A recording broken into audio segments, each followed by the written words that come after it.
বাংলা শুভ নববর্ষের জানাচ্ছি। শুভ নববর্ষের পূর্বে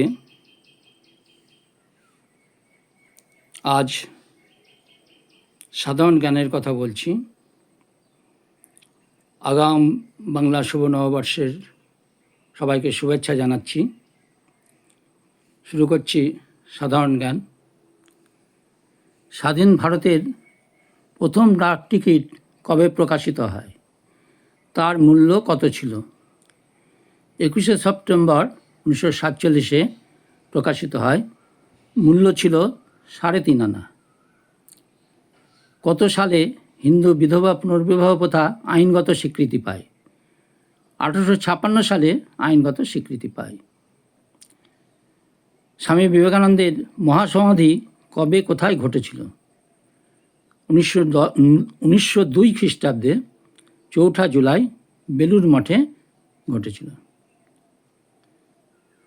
নরেন্দ্রনাথ দত্ত সন্ন্যাস নেবার পর প্রথমে কী নাম নিয়েছিলেন?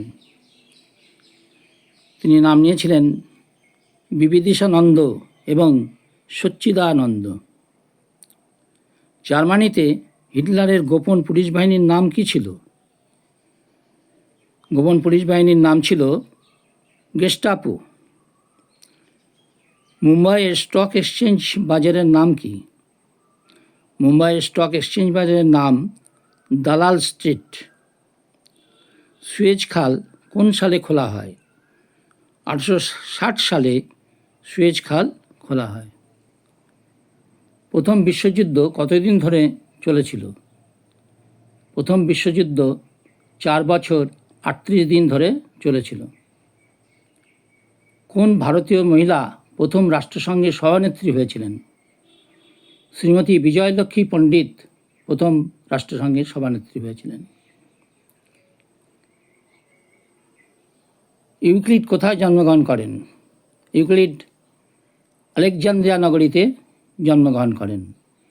টেলিফোনের এসটিডি পুরো কথাটা কি? সাবস্ক্রাইবার ট্রাঙ্ক ডায়ালিং টেলিফোনের এসটিডির পুরো কথা। মোটর গাড়িতে রেডিয়েটরের কাজ কি? মোটর গাড়িতে রেডিয়েটরের কাজ হচ্ছে ইঞ্জিনের উত্তাপ কম করে।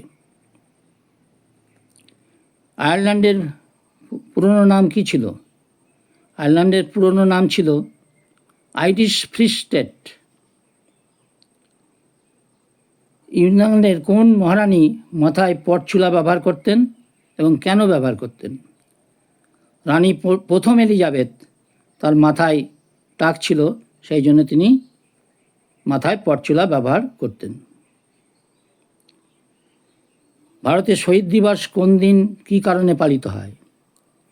30শে জানুয়ারি ভারতের শহীদ দিবস পালন করা হয়। ওই দিন মহাত্মা গান্ধী নিহত হয়েছিলেন।